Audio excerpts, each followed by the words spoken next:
Isang mapagpalang araw po sa ating lahat. Ngayon ay October 10, 2025, araw ng Biyernes, birthday ng kapatid na sumunod sa akin.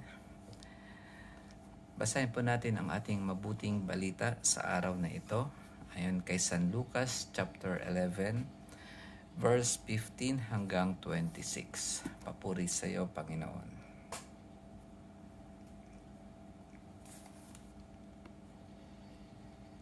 Ngunit may ilan sa kanila ang nagsabi, si Beelzebul na prinsipe ng mga demonyo ang nagbigay sa kanya ng kapangyarihang magpalayas ng mga demonyo.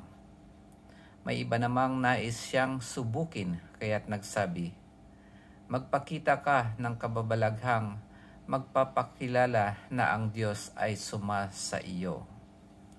Ngunit batid ni Jesus ang kanilang iniisip, kaya't sinabi sa kanila, babagsak ang bawat kahariang nahati sa magkakalabang pangkat at mawawasak ang mga bahay roon. Kung maghimagsik si Satanas laban sa kanyang sarili, paano mananatili ang kanyang kaharian? Sinasabi ninyong nagpapalayas ako ng mga demonyo sapagkat binigyan ako ni Beelzebul ng kapangyarihang ito. Kung ako'y nagpapalayas ng mga demonyo sa pamamagitan ni Beelzebul, sino naman ang nagbigay ng kapangyarihan sa inyong mga tagasunod na makagawa ng gayon? Sila na rin ang nagpapatunay na maling-mali kayo.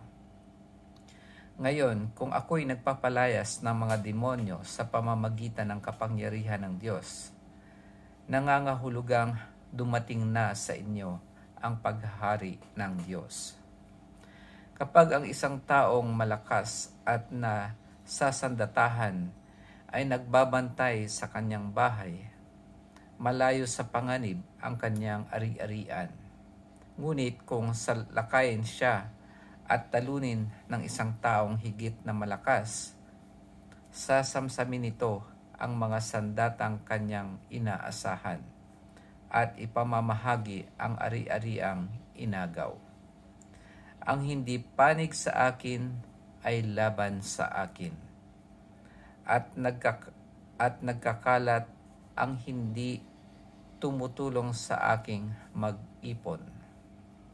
Kapag lumabas na mula sa tao ang isang masamang espiritu, ito'y gumagala sa mga tigang na lugar at naghahanap ng mapagpapahingahan.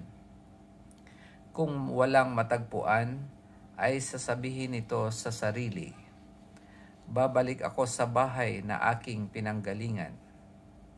Pagbabalik ay matatagpuan niyang malinis na ang bahay at maayos. Kaya lalabas siyang muli at magsasama ng pito pang espiritong masasama kaysa kanya at papasok sila at maninirahan doon.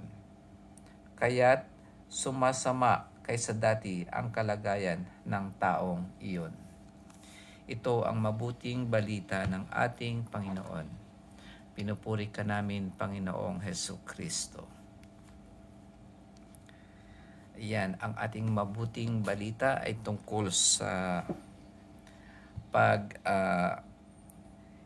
yung inaakusahan ang ating Panginoon na nagpapalaya siya ng demonyo sa kapangyarihan ni Beelzebul o ng Satanas. At dito naman ipinaliwanag rin sa atin ang pagbabalik ng masamang espiritu. Dito may nabanggit dito na ngunit batid ni Jesus ang kanilang iniisip. Isa na namang verse na magandang pagdilaya natin, na dito natin malalaman na ang ating Panginoong Jesus ay hindi lamang tao, kundi isang Diyos. At gaya nga ng sinasabi ng ating Panginoong Hesus, kapag hindi nagkakaisa ay nagkakaroon ng pagkakahati-hati.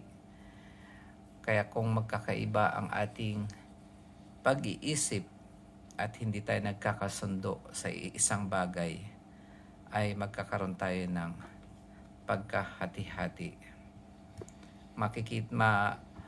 Malalaman natin yan kahit saan, sa ating pamilya, sa ating grupo, sa ating komunidad, at kahit sa ating bansa, lalong-lalo na sa ating mga kababayang Pilipino dahil sa kasalukuyang problema sa korupsyon.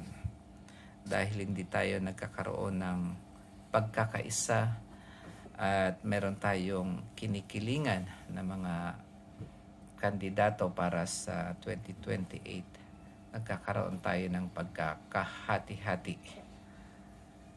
Pero normal lang naman yon dahil meron tayong kanya-kanyang pinipili. Pero dito, ang sinasabi ng Panginoon, ang isang masama ay pinapalayas natin sa pamamagitan ng kapangyarihan ng Diyos.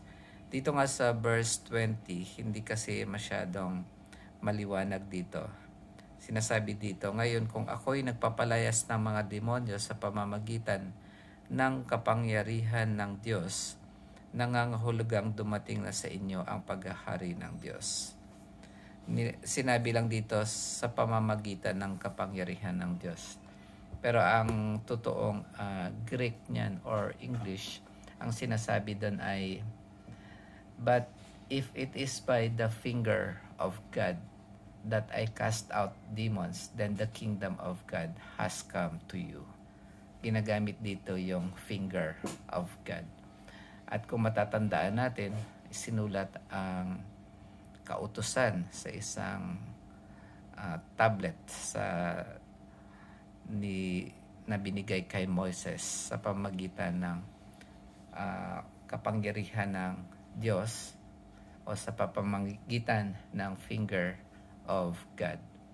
At may maaalala pa tayong isang kwento na yung isang babae na nahuling sa akto ng pangangalunya, dinala kay Jesus at gusto nilang ipapatay o hatulan ng kamatayan sa pamamagitan ng pagbato hanggang mamatay. At sinabi ng ating Panginoon na ang unang bumato ay yung walang kasalanan. At pagkatapos nun ay nagsulat siya doon sa lupa o kaya doon siguro sa buhangin.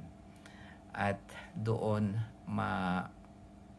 maaalala natin na siya ang nagsulat ng kautusan doon sa dalawang tablet ng stone na binigay niya kay Moises. At dito rin naman sinasabi niya na ang masamang espiritu ay pagkatapos paalisin sa isang tao, ito ay pumupunta sa isang parang tigang na lugar at bumabalik ulit. Pilit na bumabalik ulit doon sa pinanggalingan niya. At kapag nakita niya na wala pa ring laman ang pinanggalingan niya, siya ay magdadala pa ng 7 masamang espiritu at magiging mas masama pa ang taong iyon. Kaya nga maganda na kapag tayo ay hindi lang basta umiiwas sa paggawa ng kasalanan, kailangan gumawa din tayo ng mabuti.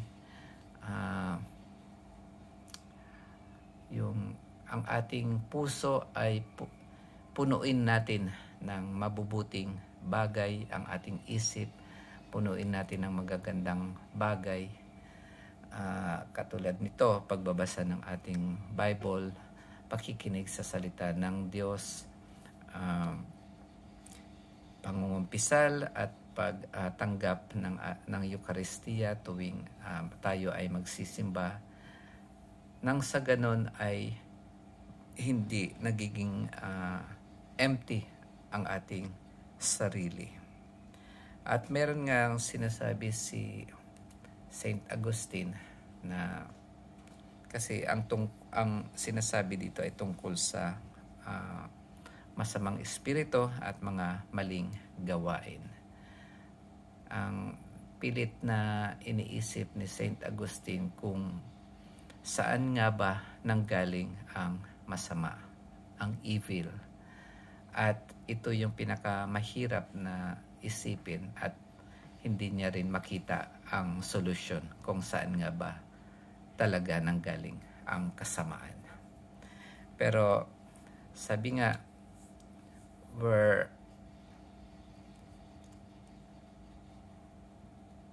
kahit nag-e-exist man ang kasamaan, ang grasya ng Diyos ay mas lalo pang umaapaw. Kaya hindi tayo dapat mag-alala kung mayroon mang kasamaan. Hindi tayo lulubayan yan, pero tayo ay mamuhay ng matuwid at pilitin natin na mamuhay na ang Diyos ay laging nasa ating tabi at siguradong tutulungan tayo ng ating Panginoon. Yun lamang po mga kapatid, pagpalain po tayo ng ating Panginoon at magkita-kita po tayo bukas.